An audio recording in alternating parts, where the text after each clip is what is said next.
Olá, pessoal. Na aula de hoje nós vamos estudar princípios de engenharia de requisitos. A engenharia de requisitos, na sua essência, tem a comunicação. É a atividade da engenharia de software onde a gente se preocupa em entender a demanda do cliente e, a partir dessa demanda, seguir no processo para desenvolvimento do software. Então, a tarefa-chave que vocês vão ver nessa apresentação, a mais importante, é eu achar uma forma de extrair esse conhecimento da cabeça do meu cliente. E se vocês pegarem séries recentes na televisão, você vê algumas que trazem personagens que têm esse tipo de habilidade, para vocês verem como é difícil extrair conhecimento da cabeça das pessoas. Então, o Sylar da série Heroes, ele tem a habilidade de extrair o conhecimento da cabeça de uma pessoa, só que ele mata a pessoa para fazer isso. Então, não funciona para gente. E o Lucifer, a série Lucifer, ele tem a habilidade também de descobrir os desejos de uma pessoa. Numa linha equivalente, é o que a gente precisa fazer como analistas de sistemas, né? Então, nessa figurinha aqui, a gente tem um engenheiro de software entrevistando um potencial cliente. E a figurinha ela faz uma brincadeira onde as ideias na cabeça do cliente elas estão muito emboladas, não estão muito claras. E o papel do engenheiro de software é ir desembolando e organizando essa ideia. E isso é importante vocês terem clareza. Às vezes a pessoa tem uma expectativa de que o cliente sabe exatamente o que ele quer. E isso não é necessariamente verdade. O cliente ele pode ter uma percepção vaga do que ele quer e o analista vai ter o papel de conseguir ajudar ao cliente a encontrar o que ele realmente deseja com o sistema que vai ser desenvolvido. Então, para eu apresentar para vocês a engenharia de requisitos, eu resolvi seguir as atividades clássicas de um processo de engenharia de requisitos, começando pela concepção, passando pela licitação, elaboração, negociação, especificação, validação e gerenciamento. Então, na verdade, isso aqui é a estrutura da aula de hoje. Os próximos slides, eles sempre vão ter no título uma dessas atividades e vocês vão caminhando nesse processo junto comigo e eu vou discutindo como é que ele ocorre. Então, a concepção é o momento inicial. Imaginem que um cliente nos procurou e falou que tinha interesse em desenvolver um software. Então, a primeira coisa que a gente faz é uma reunião de concepção, onde a gente vai tentar entender, no nível ainda muito alto, né? Tentar conhecer o cliente, tentar entender um pouco das expectativas dele. Então é importante vocês terem claro que essa reunião não tem o propósito de sair com a percepção precisa e detalhada do que vai ser o software. O propósito principal dessa reunião é a gente se conhecer e começar a ter uma noção das expectativas, né? Então, resultados esperados, eu coloquei aqui no slide para vocês, é a identificação dos interessados no software, a gente usa uma palavrinha chamada stakeholder, né? Então, se vocês escutarem a palavra stakeholders, são todos os interessados naquele software, né? Então, o primeiro passo é identificar quem são esses interessados no software, identificar os diferentes pontos de vista, né, em relação ao software. Pode ter gente com muito interesse nesse software, porque esse software vai aumentar o controle de uma determinada organização e um gestor da organização gosta disso porque vai diminuir perdas de dinheiro, coisas assim. Por outro lado, pessoas mais no operacional podem não gostar disso porque vai ter mais burocracia. Então, o software nem sempre agrada a todo mundo e conseguir enxergar essas várias perspectivas desse software é importante. E ter uma visão geral do escopo. O escopo é o que vai ser feito, né? Então, entender um pouquinho ainda de forma ampla, geral, mas começar a entender esse escopo do software. Depois que a gente passou pela concepção, eu já sei quem são as pessoas, eu já sei qual é o assunto que aquele software vai tratar, a gente entra na elicitação. A licitação é a fase que a gente gostaria de ser um daqueles super-heróis que eu falei no início, para conseguir extrair o que está de fato na cabeça do usuário, né? Antes de eu explicar a licitação, eu trouxe esse quadrinho aqui, que tem uma brincadeira, né? Nesse quadro aqui da esquerda, essa pessoa aqui é a analista, né? Ela está querendo entender os requisitos, né? Então ela fala, antes de eu começar a fazer o design, o projeto, eu preciso entender quais são os requisitos, né? E aí ele fala, o que que você quer atingir, né? Aí o usuário responde, eu quero que você faça o design do software, né? E ela retruca, tá, mas o que que você quer atingir com esse software? O que que você quer que o software faça? E ele, de novo, devolve, né, que na verdade ele está querendo um software, ele não sabe direito o que ele quer, então ele devolve, mas o que o software pode fazer? E aqui ela ficou um pouco arrogante, né? E ela falou, o software pode fazer qualquer coisa que eu projetar. E ele devolve e fala, então, projeta um software que descobre quais são os meus requisitos, que descubra quais são os meus requisitos. A brincadeira desse quadrinho é a dificuldade, né, de saber, a gente como analista, saber o que o usuário quer e, de certa forma, a dificuldade do próprio usuário saber o que ele quer. Né? De novo, às vezes a gente acha que o usuário sabe precisamente o que ele quer, mas nem sempre ele sabe precisamente o que ele quer. Ele quer alguma coisa, mas ele não tem tanta clareza exatamente o que ele quer. É uma analogia que daria para fazer vocês indo num restaurante ou vocês indo numa loja de roupa. Você está indo num restaurante e você quer comer, mas exatamente o que? Talvez você não saiba, né? Você vai querer olhar o cardápio para ver se tem alguma coisa que te agrada. A loja de roupa, você quer comprar uma roupa para ir num casamento, mas exatamente qual? Talvez você não saiba. Você vai ter que tentar pensar, conversar com a pessoa. Um bom vendedor vai te fazer perguntas, né? Mas essa roupa é um casamento mais formal ou é um casamento na praia? Né? Em função da resposta, ele talvez te ajude. É de dia ou é de noite, né? Então é um cenário parecido. Às vezes a pessoa sabe que, poxa, eu quero um sistema, porque está tudo manual na empresa. Mas ela não tem tanta clareza, né, do que exatamente ela quer que seja feito. Então vamos lá, a licitação, o propósito é entender o que o cliente espera do software, né? Então, problemas mais comuns nesse processo. Primeiro problema é que tem muito contrato que tem escopo fixo. Contrato que tem escopo fixo, você tem que definir exatamente o que vai ser feito, e você trava tempo, você trava custo, está tudo travado no contrato. Só que aí o problema é que um contrato que é fixo e um cenário onde o escopo em si é variável, né, isso vai trazer um monte de dificuldade. O escopo variável é quando a percepção do que tem que ser feito evolui com o passar do tempo e é ajustada. Então imagina que eu já fechei um contrato que me fala que é para fazer um sistema de uma determinada forma, e eu descubro com o passar do tempo que não é exatamente aquilo, mas o contrato está fechado, com valores fechados, com tempo de desenvolvimento fechado. Então isso traz muito conflito. Tá? E isso pode ser que eu consiga atenuar isso se eu fizer uma boa licitação de requisitos no início, mas se essa minha licitação de requisitos for superficial, eu posso ter dor de cabeça mais para frente. Um outro problema que é muito comum é a incerteza do cliente, que é o que eu estava comentando com vocês. O cliente às vezes sabe que ele quer que seja feito um software, mas ele não tem tanta clareza de exatamente o que esse software tem que fazer. E às vezes, por conta da incerteza, as pessoas falam, não, então deixa assim essa percepção geral e vamos seguir em frente. Cai no problema de cima. Né? O escopo não ficou fechado, e se meu contrato for fixo, porque se meu contrato não for fixo, não é um problema. Eu deixo o escopo variável e eu vou trabalhando, sendo pago por mês ou por semana e vou desenvolvendo. Né? Vai funcionar. Só que se o contrato ele tem um escopo fixo, tem um prazo para entregar e tem um valor que vai ser pago, se eu não souber o que é para ser feito e se isso ficar mudando o tempo todo, pode trazer complicação. E a volatilidade dos próprios requisitos. Às vezes o usuário sabe o que ele quer, só que ele está num domínio que muda muito rápido. Então o próprio requisito muda, não é necessariamente porque pode ser porque o usuário mudou de ideia, mas não é necessariamente porque o usuário mudou de ideia.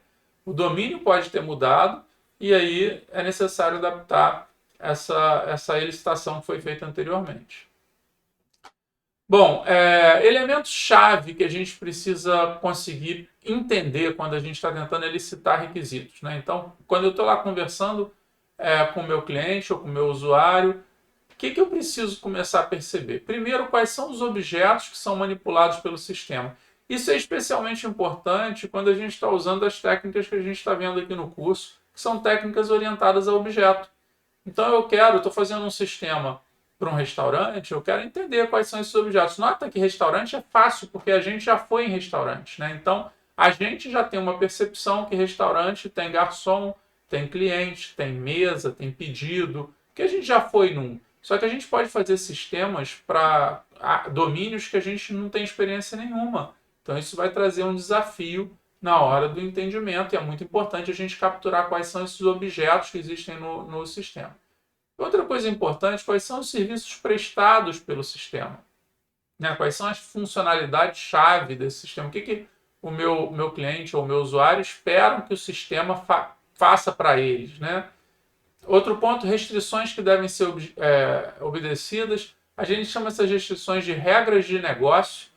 Né? Elas não são necessariamente um requisito, né? Mas elas são características do meu negócio que têm que ser verdadeiras. Então, no caso, se a gente pensar no IDUF, né? Existe uma regra de negócio que o aluno é aprovado quando a nota é superior a 6. Existe outra que fala que um aluno com nota entre 4 e 6 tem direito a VS. Esse tipo de informação faz parte do negócio, precisa ser capturado.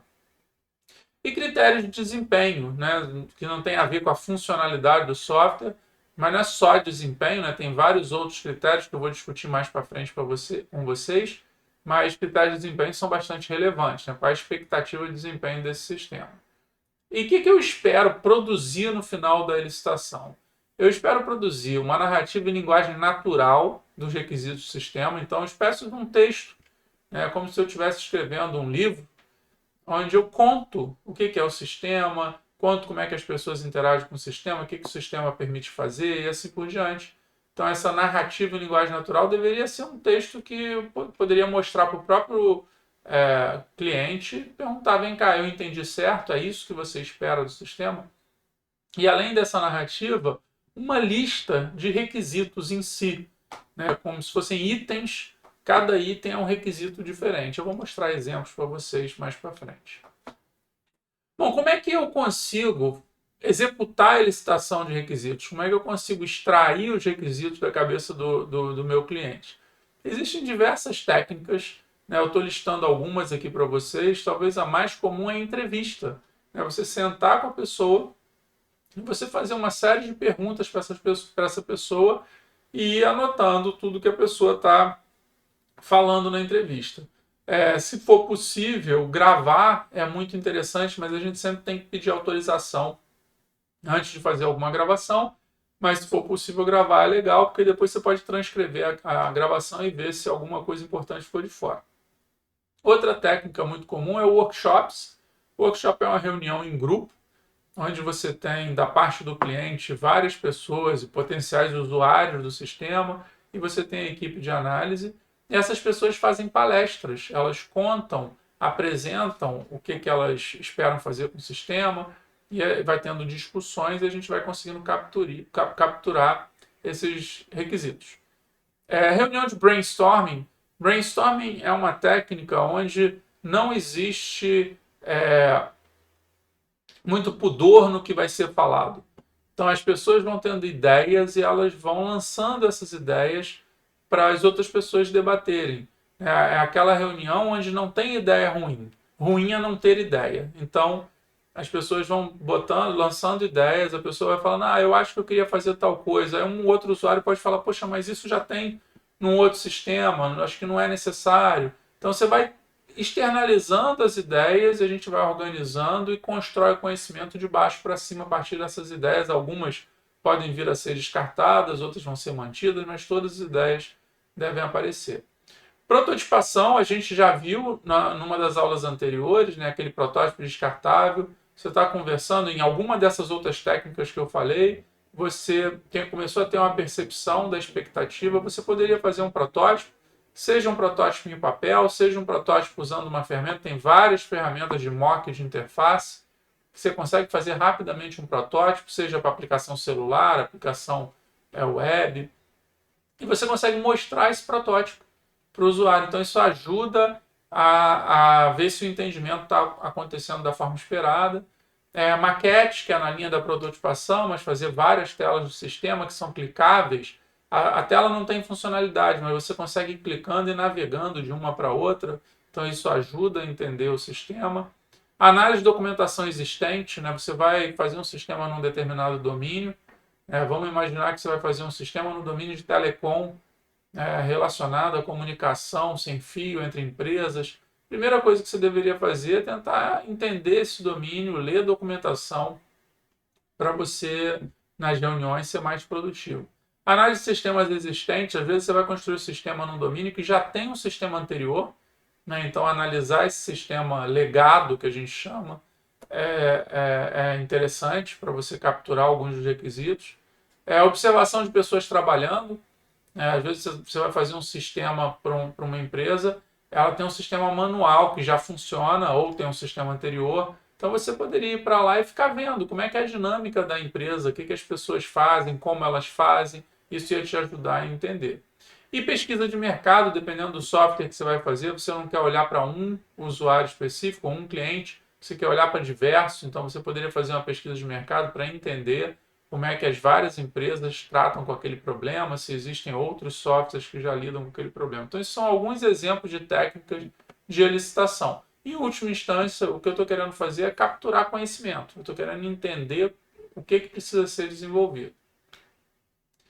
Bom, e aqui eu vou falar de 3 tipos de requisito que acho que é legal vocês terem em mente na hora que vocês estiverem capturando os requisitos. Primeiro, o requisito normal, né? O nome já diz, ele é o mais comum. O cliente vai lembrar de falar. Você está fazendo uma entrevista, ele vai lembrar de citar aquela necessidade dele e ele, obviamente, espera encontrar no sistema, né? Ele lembrou de falar e ele quer ver isso funcionando no sistema. O requisito esperado é um requisito implícito. Normalmente é uma coisa tão óbvia, mas tão óbvia para o cliente que ele não lembra de falar. Mas ele quer ver aquilo no sistema. Que aquilo é óbvio. É claro, se não tiver no sistema, ele fala, mas é claro que isso tinha que estar no sistema. E esse tipo de requisito é desafiador para a gente, porque quando a gente não conhece o domínio, a gente talvez não tenha tanta clareza da relevância, da necessidade, da existência daquele requisito, né? Então, a gente tem que tomar muito cuidado com o requisito esperado, que é alguma coisa tão óbvia que o cliente não falou, e aí cabe a gente fazer perguntas, tentar desenvolver, tentar perceber que tem algo faltando e com essas perguntas fazer o cliente chegar lá nesse requisito esperado. E a gente precisa colocar ele no sistema, se ele não estiver lá vai ser ruim, o cliente vai ficar chateado. E o requisito excitante é outro requisito que o cliente não lembrou de falar, mas ele não lembrou porque ele nem esperava que aquilo ali acontecesse, né? Então, é algo que ele não esperava ver no sistema, ele não falou para a gente, mas se a gente conseguir materializar aquilo no sistema, vai deixar ele mais feliz, né, de ter aquele requisito funcionando no sistema. Então é legal quando vocês estiverem levantando o requisito, em especial perceber se não tem algum requisito esperado que não está sendo capturado, que está sendo deixado de lado, e tentar ver se as peças do dominó fecham com os requisitos normais. De repente, você pensando de novo no sistema acadêmico, que a gente já tem bastante costume, ele pode ter falado que quer emitir boletim, ele pode ter falado um conjunto de coisas, mas ele não falou, eventualmente, que ele queria que o professor lançasse nota. Mas na hora que eu olho para um boletim, o boletim tem nota lá, né? Como é que essa nota chegou lá? Então, eu como analista talvez consiga perguntar para ele, vem cá, mas como é que a nota entra no sistema? Aí ele vai falar, isso é óbvio, o professor vai ter que lançar a nota, né? Então, eu consegui capturar um requisito esperado que ele não tinha me falado. Aqui tem outra discussão que é bastante interessante, é legal vocês terem clareza disso, que é a diferença entre cliente e usuário. A gente usa, às vezes, de forma intercambiável o cliente ou o usuário, mas eles são papéis diferentes, né? Então, nem sempre o nosso cliente é o usuário do sistema. Você pode ter um cliente que é quem está contratando o sistema, que é quem está pagando pelo sistema, é quem quer o sistema funcionando, e você pode ter o usuário sendo uma pessoa que não tem interesse que o sistema funcione, porque o sistema vai controlar o usuário, o sistema vai impor burocracia ao usuário. Quando isso acontece, a gente se expõe a um risco muito grande. Porque quem nos contrata é o cliente, ele quer o sistema, mas quem opera o sistema não tem interesse que o sistema exista. E se isso acontecer, a gente pode ter dificuldade na hora de colocar o sistema para funcionar. O melhor dos mundos é quando o usuário é o cliente, né? Sem dúvida. Se quem está me contratando quer que o sistema exista e é ele que vai usar o sistema, a gente está numa situação confortável. É legal vocês mapearem isso para ver se isso está acontecendo. Se não é esse o caso, a minha dica importante é que não deixe os usuários de fora, porque às vezes o cliente te procura, que é quem vai te contratar, que é quem vai te pagar, você só faz as perguntas para o cliente e você não entrevista, não extrai requisitos do usuário. E aí, na hora que esse sistema for para a prática, a gente vai descobrir que o cliente não tinha uma percepção tão correta do que é a prática da empresa dele. E esse sistema vai ter muita dificuldade de funcionar e de ser implantado na empresa, né? Então, tenham clareza da diferença disso. Eu vou dar um exemplo bem próximo da gente para vocês refletirem. Vocês são clientes ou usuários da universidade? Né? Então, se vocês fizerem essa reflexão, vocês vão perceber que vocês são usuários. Né? Vocês são clientes num percentual bem diluído, né? Porque vocês pagam impostos. Mas se a gente pensar quem é o cliente da universidade, o cliente da universidade é a sociedade como um todo. É ela que paga para uma universidade pública funcionar. E os alunos que estão nesse momento dentro da universidade são os usuários da universidade. E às vezes os interesses são conflitantes, né? O aluno tem o interesse de se formar. E alguns alunos, por imaturidade, talvez tentem buscar caminhos mais fáceis para conseguir sair lá do outro lado. A sociedade não. O interesse da sociedade é ter bons profissionais saindo da universidade. Ela não quer que alguém encontre um caminho mais fácil para sair. Ela quer que um bom médico saia da universidade para atuar nos hospitais, para ajudar a resolver os problemas de saúde da sociedade, né? Então, às vezes, as percepções são diferentes, então é legal vocês terem um pouco dessa clareza em mente. Eu estou conversando com quem? Com o meu cliente ou com o meu usuário? Pode ser a mesma pessoa, pode ser que não seja, e tentar capturar essas perspectivas de todos os interessados, né, que são os stakeholders. Um outro aspecto importante para a licitação é a escolha dos usuários. Né? Dependendo do sistema que vocês forem fazer, o número de usuários é muito grande. Né? Vocês podem ter centenas, milhares, milhões. Né? Existem alguns poucos sistemas que têm bilhões de usuários. Né? E você não vai poder levantar os requisitos de todos esses usuários. Vocês vão ter que fazer uma amostra dos usuários para esses usuários fornecerem os requisitos para vocês. E aí vem uma decisão importante, que é quem selecionar para ser essa amostra de usuário que vocês vão ter contato e vão extrair os requisitos. Às vezes, as pessoas, por instinto, pensam em selecionar os usuários mais especialistas. Né? Eu vou pegar as pessoas que mais entendem desse sistema que tem que ser desenvolvido, que usa as funcionalidades mais elaboradas. Só que tem que tomar muito cuidado. A sugestão aqui é olhar para a regra de Pareto, do 80-20, né? 20% dos requisitos tendem a satisfazer 80% dos usuários. Então, você escolher um usuário muito especialista pode acabar levando a priorização de requisitos que são pouco relevantes para o sistema como um todo. É interessante vocês terem um conjunto de usuários que representa bem o usuário normal do sistema. Né? E aí você vai conseguir extrair esses requisitos que são mais necessários de fato e vai conseguir priorizar bem os requisitos. Bom, então agora eu vou dar alguns exemplos para vocês de requisitos funcionais e não funcionais. A gente divide os tipos de requisitos nessas duas categorias. Requisito funcional é um requisito que é preso àquele sistema e é uma funcionalidade que aquele sistema tem que entregar. Um requisito não funcional é um requisito que, de modo geral, pode acontecer em diferentes sistemas e ele está atrelado não à funcionalidade do sistema, mas sim características de qualidade daquele sistema. Eu vou dar vários exemplos para vocês. Começando um exemplo de um requisito funcional em narrativa livre. O sistema deve mostrar uma mensagem de status, né? Então, isso é uma narrativa livre, onde eu não detalhei muita coisa, mas nota que se eu parar nesse nível, eu tenho um grau de ambiguidade muito grande. Então, na hora que eu for para a minha lista de requisitos, eu vou detalhar esse requisito em narrativa livre para ter definições mais exatas e mais precisas. Então, na lista de requisitos, normalmente a gente usa uma anotação, por exemplo, requisito funcional RF1, RF2, RF3. Por que isso? Para facilitar a rastreabilidade. Depois fica fácil para alguém falar, eu estou implementando RF50. Então, para dar um exemplo para vocês, eu peguei esse requisito e abri em requisitos específicos, né? Então, RF1, uma mensagem de status deve ser mostrada na área inferior da janela. E aí, para melhorar isso, eu botei um protótipo de tela que eu validei com o meu usuário ou com o meu cliente, ele está lá na figura 1. Para quando alguém for implementar, a pessoa ter uma precisão do que tem que ser feito. O segundo, a mensagem deve ser atualizada a cada 60 segundos, com tolerância de 10 segundos para mais ou para menos. A mensagem deve estar sempre visível. Se a mensagem for referente a uma tarefa em andamento, o percentual de andamento deve ser mostrado. Se a mensagem for referente a uma tarefa já terminada, isso deve ser informado com texto finalizado. Nota que se eu não detalho o requisito e eu passo isso aqui para o meu projetista, em última instância para o meu programador, eu tenho muito pouco controle do que vai ser entregue no final.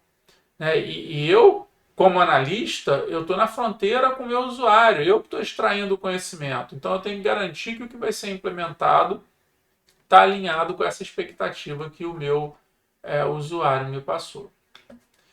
E agora eu vou passar por diversos exemplos de requisitos não funcionais para vocês verem, né, como é que eu poderia documentar esse tipo de requisito. Esses requisitos não funcionais, eles também são conhecidos como atributos de qualidade, né, são características de qualidade que eu espero que o sistema tenha. Então, vou começar aqui por disponibilidade. Nota que eu vou sempre falar qual é o tipo do requisito não funcional e esse tipo é codificado na sigla dele. Então, disponibilidade, o sistema deve ficar disponível por 99,5% do tempo nos dias úteis em um determinado horário, 99,95% do tempo nos dias úteis em outro horário. Nota que isso aqui tem implicações em implementação e tem implicações mais importantes ainda em deploy, né? Escolha de tecnologias em arquitetura. Né? Talvez eu lance mão de uma tecnologia mais elástica para eu conseguir atender esse tipo de requisito de disponibilidade, né? Uma tecnologia que eu consiga ter vários nós, se um nó falhar, um segundo nó vai estar respondendo pelo sistema, né? Então, decisões arquiteturais, elas são impactadas pelos atributos de qualidade ou pelos requisitos não funcionais. Eficiência em condições de pico deve ter uma reserva de 25% de capacidade de processamento e memória. Cálculo de interferência deve ser finalizado com sucesso em menos de 5 minutos. Um módulo de parser de XML deve ser capaz de processar 1 milhão de documentos por segundo. Nota, novamente, eu estou dando exemplos de domínios diferentes, né? Alguns sistemas que eu participei no passado, mas nota novamente que toda decisão que vocês documentam como requisito não funcional vai ter impacto em custo, né? No momento que eu falo que meu sistema tem que conseguir processar 1 milhão de XMLs em 1 segundo, eu vou ter um conjunto de decisões a serem tomadas, né?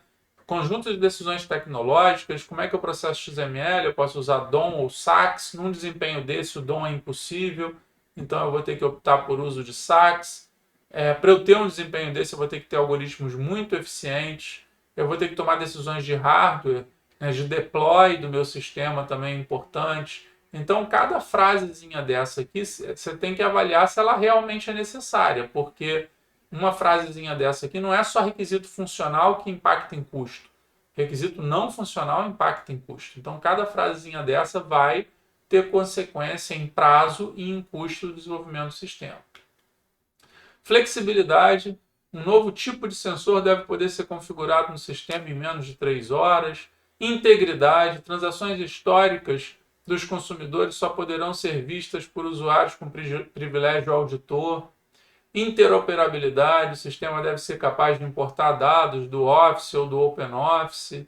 Confiabilidade, em cada 1000 execuções, não mais do que 2 podem apresentar falhas de software. Vários requisitos difíceis de atender, né? Vocês devem ter percebido. E como é que eu atendo? Como é que eu consigo caminhar no sentido de garantir esses requisitos? Boa engenharia de software. Um cuidado muito especial na hora de fazer o software, um cuidado muito especial em preparar o software para a evolução mais para frente. Né? Robustez. Se acontecer uma falha antes do usuário salvar, o sistema deve recuperar uma versão não salva com perda de conteúdo menor que 1 minuto de trabalho. Usabilidade, botei alguns exemplos aqui. Um usuário treinado deve ser capaz de submeter um pedido de compra em menos de 5 minutos. Um usuário não treinado deve ser capaz de submeter em menos de 30 minutos. Todos os comandos devem ter teclas de atalho associado. Eu poderia botar algum requisito de usabilidade referente a clique, né, que eu consiga executar qualquer tarefa com menos do que X cliques. Manutenibilidade, que é a capacidade de eu manter o software, né? Todos os métodos devem ser documentados com notação Javadoc. Os métodos devem ter até, ou no máximo, 30 linhas de código. Modificações adaptativas de instrumentos legais devem poder ser feitas em menos de 20 horas. Então, são, de novo, coisas que não são relacionadas às funcionalidades, mas são extremamente importantes. Mais alguns aqui, portabilidade, o sistema deve poder ser executado nos sistemas operacionais X, Y e Z. Reusabilidade, controle de usuário deve reutilizar componentes de autenticação que já foi usado num outro sistema da empresa. Testabilidade, a complexidade ciclomática, vocês vão estudar isso em S2, de um módulo não pode ser maior do que 20, né? Então o número de loops, de caminhos possíveis naquele módulo tem que ser limitado para facilitar testar o software. Bom, então dito isso, né, eu dei uma passada em vários requisitos não funcionais para vocês começarem a ver alguns exemplos, né, ver tipos de requisitos. Essa tabelinha que eu peguei desse livro aqui embaixo, tem a citação lá no final, ela relaciona esses requisitos não funcionais para mostrar para vocês que a decisão referente a um requisito pode ter impacto negativo num outro requisito. Então, por exemplo, se eu quero fazer um sistema extremamente eficiente, é muito provável que ele seja difícil de manter. Para o sistema ser extremamente eficiente, talvez eu tenha que lançar a mão de linguagens de programação mais próximas da arquitetura, né, e mais longe do ser humano. Então, tudo isso, né, vai dificultar a manutenção do software. Tem outras relações aqui que são interessantes, né? Se eu pego, por exemplo, usabilidade, se eu faço um software extremamente usável, talvez traga impacto para a eficiência, talvez traga impacto negativo para a testabilidade. Então, essa tabela tenta mostrar quais são os requisitos que às vezes conflitam com outros e quais são os requisitos que somam a outros, né? Então, alguns requisitos eles tendem a agregar a outros requisitos não funcionais. Bom, depois que eu terminei a minha elicitação de requisitos, eu vou entrar na elaboração. Nota que na elicitação eu tenho uma narrativa livre do que é o sistema e eu tenho uma lista de requisitos. Na elaboração, eu vou tentar caminhar no sentido de entender aquele conhecimento que eu levantei na concepção e na elicitação. Então, eu vou detalhar um pouco para melhorar o entendimento nesse momento e poder fazer negociação. Então, aquelas narrativas que estão em linguagem natural, eu vou começar a rascunhar em UML. E eu tenho 2 diagramas da UML que vão me ajudar. Eu vou ter os casos de uso, eu vou conseguir descrever casos de uso e diagramar. E eu tenho o diagrama de classes no nível conceitual, no nível de análise, que é o que a gente discutiu numa aula anterior. Ainda não estou preocupado em atribuição de responsabilidade, eu não estou preocupado em saber como que eu vou fazer o software, eu estou preocupado em saber o que precisa ser feito. O sinônimo da elaboração é a análise de requisitos. Então, a análise de requisitos é quando eu tenho aquela lista de requisitos e eu estou começando a tentar desenvolver em cima daquela lista para rascunhar o que vai ser o meu software quando a gente está na UML, que é o que a gente vai usar nessa disciplina. Eu uso para rascunhar casos de uso e diagramas de classe conceitual. Depois que eu conseguir fazer essa análise, né, fazer essa elaboração e eu tenho uma percepção mais adequada de quais são os requisitos, eu entro numa etapa de negociação. Eu vou voltar para o meu cliente, né, para os meus usuários e vou tentar entender o quanto correto está aquilo tudo que eu extraí deles, né? Meu objetivo aqui é priorizar esses requisitos, identificar os riscos relacionados a esses requisitos. Eu posso ter muito requisito que foi levantado, isso vai ter impacto em custo do sistema, e pode ser que um determinado requisito não era nem tão importante assim e ele está trazendo um custo muito alto para o sistema. Então, nessa nossa conversa, a gente consegue eliminar requisitos, a gente consegue combinar requisitos, ou a gente pode modificar algum requisito de uma coisa que foi passada para a gente, mas que não está exatamente documentado de forma adequada. E no final a gente deve chegar a um consenso de qual é essa lista de requisitos que vai ser usada para desenvolver o sistema. Novamente, a gente está caminhando aqui num caminho meio linear que nos leva a essa percepção da lista de requisitos, o que vai nos dar um escopo eventualmente fechado, né? Tem outras formas de trabalhar. Se vocês olharem para métodos ágeis que a gente olha em S2, essa lista de requisitos é refinada durante o desenvolvimento do sistema e se trabalha com um escopo aberto. É uma filosofia um pouco diferente. Bom, quais são os conflitos mais comuns que a gente encontra durante essa negociação? Entre os representantes do cliente, não estou nem falando da gente como analista e o cliente. Os próprios stakeholders que fazem parte do cliente, eles podem vir com requisitos contraditórios. Pessoas diferentes têm percepções diferentes do que vai ser o sistema. Então, eles podem acabar trazendo requisitos que são contraditórios e a gente vai ter que, de alguma forma, desatar esse nó. E, o mais comum, prioridades diferentes. Então, dependendo do setor que a pessoa trabalha, ela tem uma determinada prioridade. Já outra pessoa tem outro interesse, tem outra prioridade em relação aos requisitos.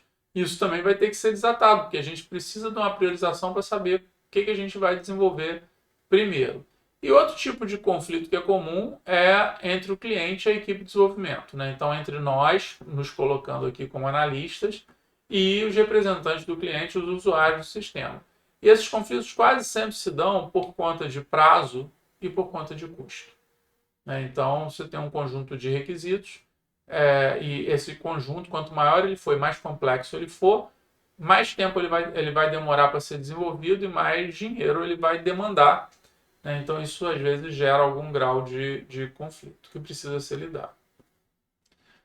Então, na hora que a gente for negociar, de novo, vocês vão ver isso de novo em S2, mas na hora que a gente for negociar, a gente tem que ter clareza que existem 4 variáveis que podem ser negociadas. Uma é escopo, que é a própria lista de requisitos, né?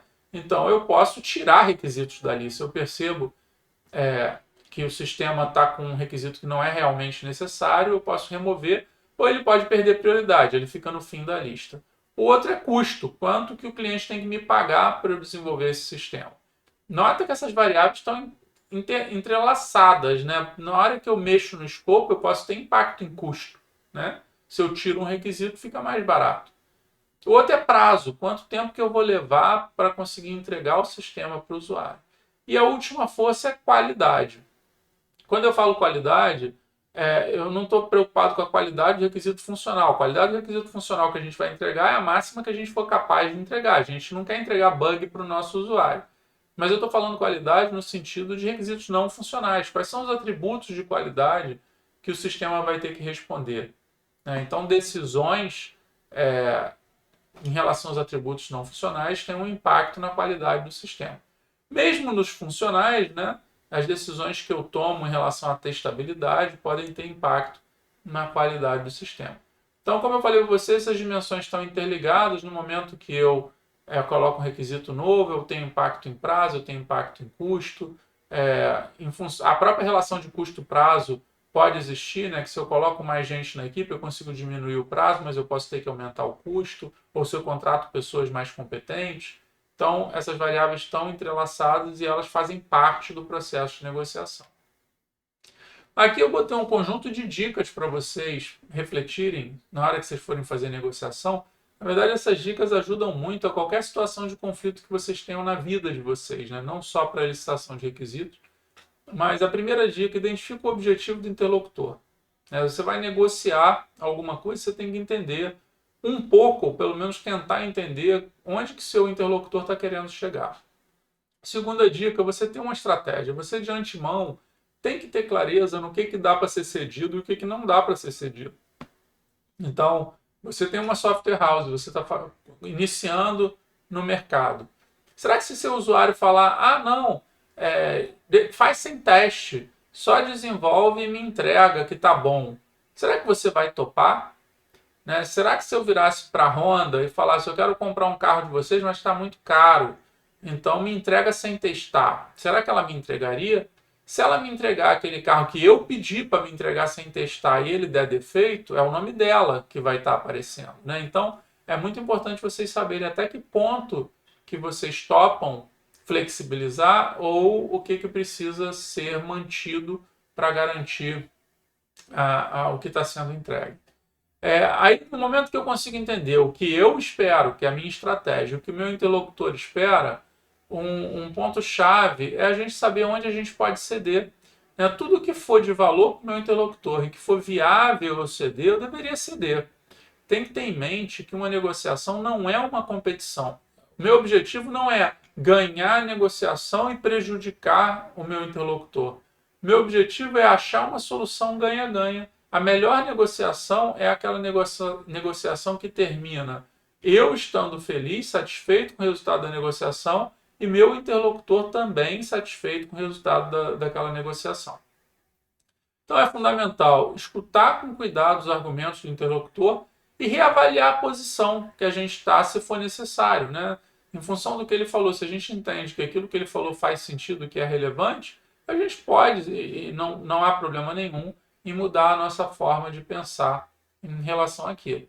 E um outro ponto importante é no momento que vocês chegarem numa solução confortável, uma situação confortável durante uma negociação, façam um acordo. Né? De novo, não adianta melhorar a sua posição na negociação se isso atrapalha a posição do interlocutor. O objetivo de uma boa negociação é sair todo mundo satisfeito, né? Encontrar um ponto onde todos os interessados estão satisfeitos com a resolução. Então, depois, nota, só recapitulando, né? A gente teve aquela conversa inicial, a gente entrou na licitação, fez entrevistas com vários perfis, vários stakeholders, a gente chegou numa descrição e narrativa e uma lista de requisitos, a gente entrou na elaboração, começou a fazer alguns diagramas da OML para poder entender melhor aqueles requisitos, aumentar a precisão. Na hora que a gente entendeu, a gente foi para a negociação, discutiu com o nosso usuário, nota que o nosso conhecimento está crescendo, chegamos a um ponto de acordo. Então agora a gente vai produzir a especificação final, né, dos requisitos. Essa especificação vai conter as regras de negócio, vai conter os requisitos funcionais, os não funcionais, os casos de uso e o diagrama de classes conceitual. Então essa é a nossa especificação, essa é o nosso ponto de partida para tocar um projeto de software. E, por fim, a gente vai entrar numa etapa de validação, que é diferente da de negociação. Na negociação eu estava vendo qual requisito fica, qual que sai. Agora eu tenho uma especificação. O que eu quero é ter certeza que a especificação está correta. Então, nessa validação, a gente vai tentar identificar problemas, alguns dos mais comuns. Ambiguidade. Ambiguidade é um requisito que pode ser interpretado de formas distintas, dependendo de quem vai implementar aquele requisito. Isso é muito perigoso, porque o usuário pode ter uma percepção na cabeça dele que é diferente da minha e que é diferente de quem vai implementar. Inconsistência, eu posso ter requisitos que estão falando coisas que conflitam. Né? Então eu preciso tratar aquilo, porque se eu levar para alguém implementar, isso pode trazer problema. Omissão, eu posso ter um requisito que não está abrindo toda a necessidade, né? Então ele está omitindo fatos importantes, eu tenho que elucidar esses fatos para implementação. E pode ter erro, né? Pode ter um requisito que está errado, na hora que eu passar para uma validação eu posso pegar esse tipo de erro. Então, aqui tem algumas questões, né, uma espécie de um checklist que poderia ser feito junto com os usuários e com o cliente, para fazer esse processo de validação. Passar em alguns aqui, né? Os requisitos estão claros, a gente tem que fazer uma leitura, né? Um walkthrough, para ver se está dando para entender, se estão claros. A fonte de requisito está identificada, é muito importante eu saber quem foi que trouxe aquele requisito, né? Porque se amanhã tiver algum problema com aquele requisito, eu consigo retornar essa pessoa que é a minha fonte de requisito. Os requisitos foram mostrados para essa fonte, fundamental saber se isso aconteceu, para ver se ela está de acordo. Os requisitos estão descritos de forma quantitativa. É muito ruim requisito, isso leva à ambiguidade, requisito que não é quantitativo. Por exemplo, o sistema tem que ser rápido. Esse tipo de requisito é difícil de implementar, né? Porque a minha percepção de rápido pode ser diferente da pessoa que está implementando. Os requisitos estão relacionados via referência cruzada. Se eu tenho dois requisitos e esses requisitos tratam de um mesmo assunto, eles deviam estar ponderando um para o outro. Os requisitos violam alguma restrição de domínio, eu tenho minhas regras de negócio, eu tenho minhas restrições do meu domínio, eu quero saber se os requisitos estão compatíveis com essas restrições. O requisito é testável, é possível criar um teste que consiga falar se o requisito está implementado corretamente? Se sim, a segunda pergunta é, os testes foram especificados? Olha que interessante, gente, teste nasce junto com requisito. Tem muita empresa que levanta requisito, implementa o software, depois que você está com o software implementado, que ela começa a fazer casos de teste para testar. Ela acha que ela está testando o código, mas na essência, o requisito, na hora que ele foi especificado, eu poderia criar um caso de teste. Eu poderia falar entradas e saídas esperadas. Na hora que eu terminasse minha codificação, o teste já existe. Por que ele pode ser feito antes? Porque, na verdade, quem determina o que o código tem que fazer é o requisito. Eu não preciso do código para determinar o que o código tem que fazer. Então, esse teste que foi feito antes, ele vai testar, sim, o código, mas vai testar se o código está compatível com o requisito. Então, isso é uma visão bastante interessante. Os testes deveriam nascer junto com o requisito. Os requisitos são rastreáveis para os modelos e para o código subsequente. Eu tenho aquele requisito, ele tem um nome lá, RF15. Na hora que eu estou criando um caso de uso, na hora que eu estou criando um diagrama de classe, eu deveria poder falar que aqueles elementos que estão sendo criados estão ali para atender o RF15. E quando eu chegar no código, idem. Se em algum momento alguém questionar que alguma coisa está dando errada no RF15, eu conseguiria ir diretamente para a região do código que foi feito para atender aquele RF15. E existem requisitos implícitos, a gente discutiu isso antes, né? É importante tentar ver se tem alguma coisa que está faltando. Aqui eu botei vários exemplos, em especial de ambiguidade, né, que é muito comum. A janela deve abrir rapidamente, o sistema deve ser flexível, o cálculo deve ser eficiente, a interface com o usuário deve ser melhor que a atual, não devem ser mostradas muitas mensagens de erro, a exibição do mapa de navegação deve ser amigável. Tudo que eu botei em negrito deveria ser substituído. Eu preciso ter precisão. Então, o que é muitas mensagens de erro? 10 é muito, ou 1000 é muito, ou 5 é muito? Se eu não especificar, é difícil saber, é difícil testar, né? Como é que eu vou testar esse requisito? Como é que eu vou saber se ele foi implementado corretamente? Bom, no momento que eu tenho os requisitos validados, eu estou pronto para começar a desenvolver o sistema. E aí entra o gerenciamento de requisitos. Os requisitos vão mudar, né? E dependendo do domínio, eles vão mudar com muita velocidade ou com menos velocidade. Mas o fato é, com o passar do tempo, os requisitos mudam, as expectativas sobre o sistema mudam. E aqui ganha uma importância extraordinária aquela rastreabilidade que a gente falou antes, para a gente poder fazer análise de impacto.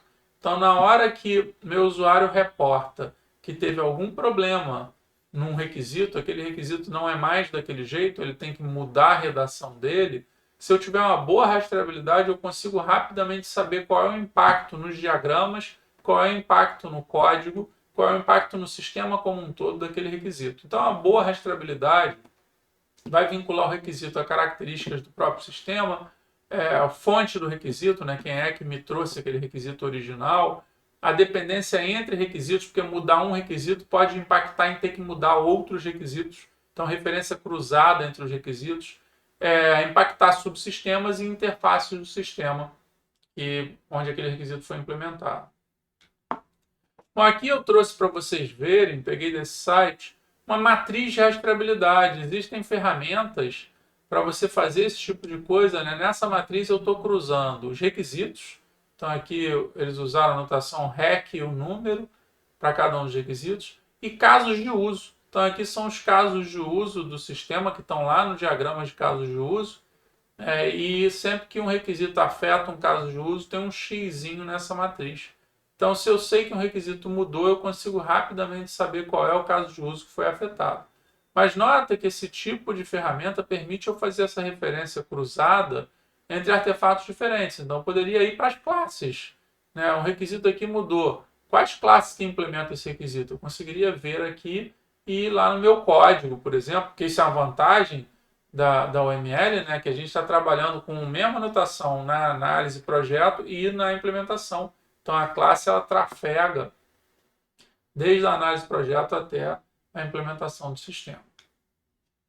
Bom, vou passar aqui com vocês 10 princípios sobre engenharia de requisitos para vocês refletirem na hora que vocês forem executar essa atividade. Né? Primeiro elemento que é fundamental, que vocês têm que ter em mente, que o mais importante da engenharia de requisitos é você entender o problema. Né? Esse é o grande mote da engenharia de requisitos. Para a gente fazer isso, a gente se comunica e às vezes as pessoas esquecem que a comunicação ela é meio para entendimento. Né? Então, meu objetivo não é me comunicar, meu objetivo é entender. Então, o primeiro princípio, escutar. Né? Quando um interlocutor está falando, escuta. Né? Para de interromper ou de fazer perguntas e deixa ele falar, porque pode ser que ele coloque alguma coisa que é relevante. Se ele terminou de falar e alguma coisa que ele falou ficou superficial, peça detalhes para ele desenvolver aquilo. E toma cuidado para não desestimular seu interlocutor.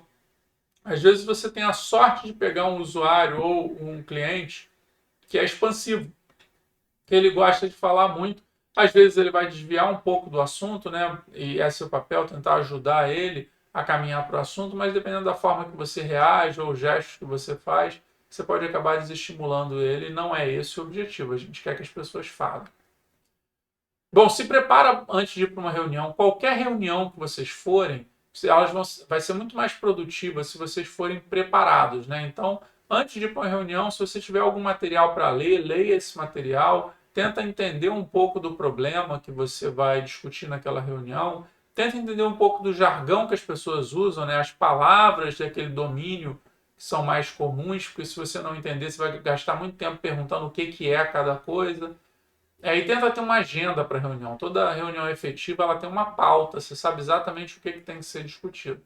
Nota no nosso caso aqui da disciplina, a gente está tendo aulas por vídeo, assíncronas, e a gente tem semanalmente aulas presenciais, não presenciais, mas síncronas, onde a gente está no mesmo ambiente virtual discutindo ao mesmo tempo. Nesse caso, se vocês não assistirem o vídeo e forem para a reunião síncrona vai ser muito menos interessante, porque vocês não vão ter dúvida, não vai ter o que a gente discutir. Se todos assistirem os vídeos, lerem os slides e forem para a reunião, a tendência é uma reunião muito mais útil. Bom, é importante ter um mediador, é importante ter alguém naquela reunião que tem o papel de manter o foco da reunião e que consiga lidar com conflitos. Então, às vezes, o clima começa a ficar mais pesado na reunião, essa pessoa tem o papel de entrar e acalmar os ânimos e voltar com o foco comum, que é a gente conseguir entender o que vai ser esse sistema. A comunicação face a face é o ideal, né? Você pega muito mais retorno das pessoas pelos gestos e assim por diante. Mas tem um outro fator que é muito importante na comunicação face a face, é o foco, né? Quando você está no face a face, as pessoas ficam olhando e focadas no que está sendo discutido. Quando a gente está numa comunicação mediada por computador, que é o que a gente está fazendo muito durante a pandemia, às vezes a pessoa está ali naquela reunião, mas ela está em paralelo vendo algo no celular ou vendo alguma coisa na internet, o que é uma distração e acaba perdendo a efetividade da reunião. Bom, toma nota das decisões. Você está fazendo uma reunião, está tomando decisões. Se você não anotar, você vai esquecer por que aquela decisão foi tomada. Então, tomar nota das razões de cada uma das decisões e quem foram as pessoas envolvidas na decisão é fundamental. Tenta explorar colaborações, né?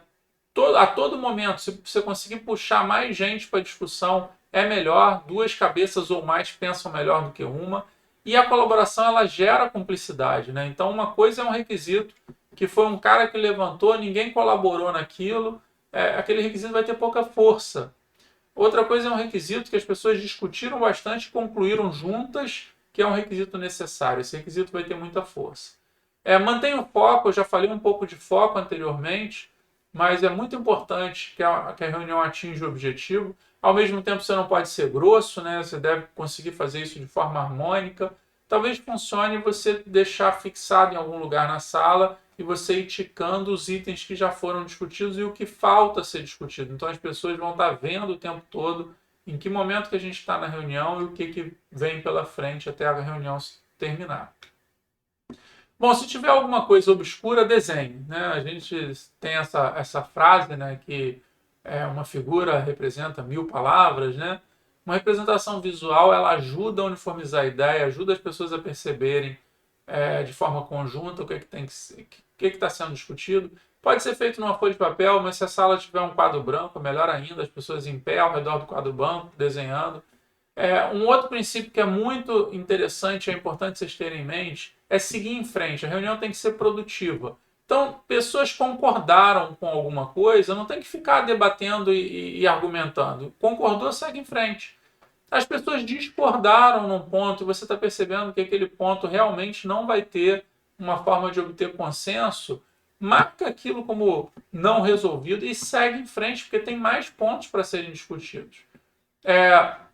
E se alguém tem uma dúvida e aquela dúvida não pode ser sanada durante a reunião, você tem que conversar com alguém que não está na reunião, de novo, anota que isso tem que ser feito e segue em frente. Isso é importante porque tem reunião que para no primeiro ponto e fica o tempo todo da reunião discutindo aquele ponto e no final a reunião não é produtiva porque nada do restante que tinha que ser discutido foi discutido. Esse tipo de técnica de seguir em frente, quando você termina a reunião, você vai ter um conjunto de coisas que foram resolvidas, você vai ter um conjunto de pendências. Pendências porque falta informação externa ou porque não houve condição de chegar a uma conclusão naquela reunião. Mas ok, pelo menos a reunião cumpriu o papel dela e para a próxima reunião você consegue atacar aquelas pendências e resolvendo eventuais conflitos. E por fim, eu já falei isso antes nos slides, negociação não é jogo. Não é uma situação onde eu quero ganhar e eu quero que meu adversário perca. Não é isso. Uma negociação é uma habilidade, né? Um bom negociador, ele consegue sair da sala de negociação com todo mundo feliz. Né? Esse é o grande objetivo. Então, buscar soluções que sejam boas para todos. Se tem algo que não é fundamental para você e que é importante para o interlocutor, você tem que ceder. E aquele é um ponto onde o interlocutor vai ficar feliz e você não vai ficar triste, porque não era fundamental para você. A gente tem que escolher muito bem qual batalha tem que ser lutada, né? É claro, se tem algo que é fundamental para você, você vai ter que lutar por aquilo, mas as outras coisas que não são fundamentais, você poderia abrir mão para fazer com que essa negociação fosse de sucesso. Bom, então aqui eu coloquei um possível processo, né? Na verdade, cada empresa ela estrutura o processo dela, mas um possível processo para ser seguido. Primeiro passo, identificar os interessados no software, se reunir com esses interessados, fazer perguntas genéricas de como o software funciona, que a gente está na concepção, fazer um diagnóstico de uma página sobre o escopo do projeto, revisar esse diagnóstico com os interessados, visando validar a comunicação anterior, fazer uma reunião técnica com os interessados para descobrir os cenários de uso do sistema, entradas, saídas, características, funcionalidades e comportamentos. Aqui a gente já está numa licitação. Fazer um breve relatório desses cenários, refinar com os interessados esse relatório, priorizar os cenários com os interessados, revisar com os interessados relatórios de cenários e iniciar o planejamento das etapas de projeto, design, né? Codificação e teste. Então, só para dar uma noção para vocês no caminho, nota que tem várias idas e vindas, né? eu extraio informação, organizo informação, valido, extraio mais informação, processo bastante de refinamento. Eu estou refinando aquele conhecimento até chegar num ponto que eu me sinto confortável para tocar o desenvolvimento do software. Um outro ponto que é interessante que eu queria discutir com vocês brevemente, isso aqui a gente vê em muito mais detalhe em S2, é a ponte da engenharia de requisitos indo para a implementação. Então, normalmente, o que a gente faz é priorizar. Se eu tenho uma lista enorme de requisitos, eu preciso saber o que é mais importante, o que agrega mais valor para eu pegar aqueles primeiros. E tem que lembrar que às vezes o requisito ele não agrega muito valor, mas ele é dependência de um requisito que agrega muito valor. Então ele teria que ganhar prioridade, porque ele é necessário para eu poder chegar em algo que agrega valor.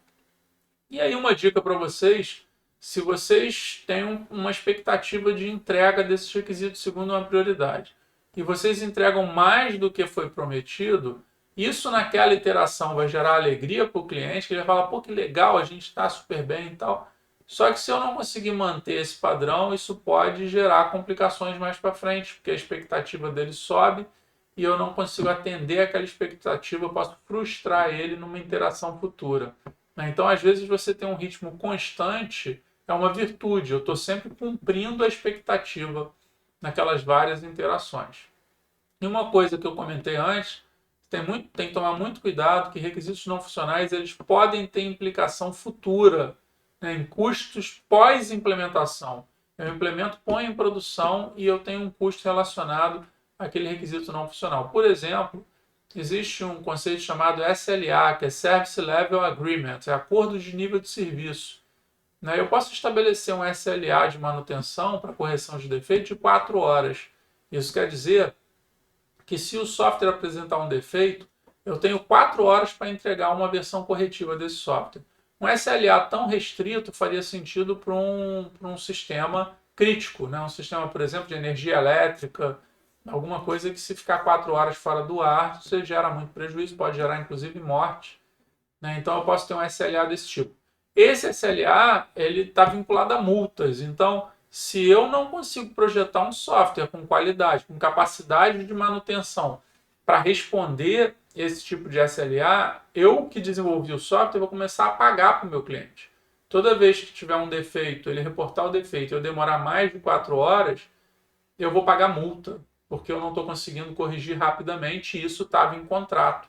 Então tomem muito cuidado, né? Esse tipo de cláusula pode estar no contrato, pode ser necessária, só que ela vai implicar indiretamente numa qualidade do código, qualidade dos modelos, qualidade do processo maior, para eu conseguir ter capacidade de rapidamente corrigir defeitos. Primeiro, diminuir o número de defeitos, né? Quanto menos defeito, menos essa cláusula me pega.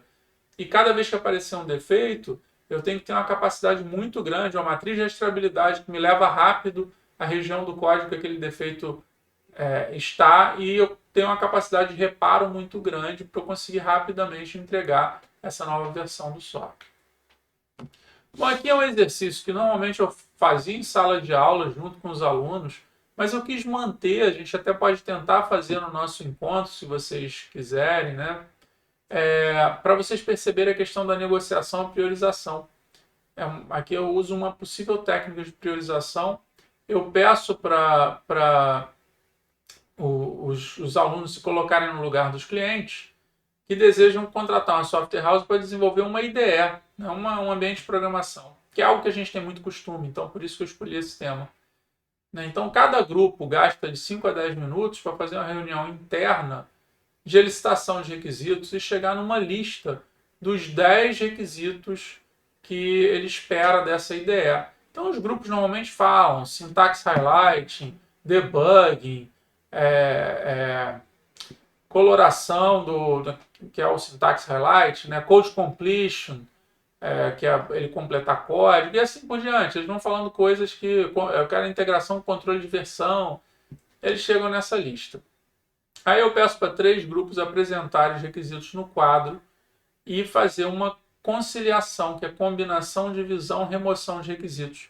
Então esses 3 grupos colocam os requisitos no quadro, a gente vai ter 30 requisitos no quadro, E aí a gente entra numa análise, olhando para aqueles requisitos e cortando. Esse é o mesmo desse, então não pode. Esse aqui engloba aqueles outros dois ali. Então a gente junta aqueles requisitos. Ou divide, né? Então a gente vai fazendo esse processo até chegar numa lista grande de requisitos. E aí eu passo para cada grupo 10 pontos. E cada grupo pode atribuir pontos aos requisitos que eles quiserem.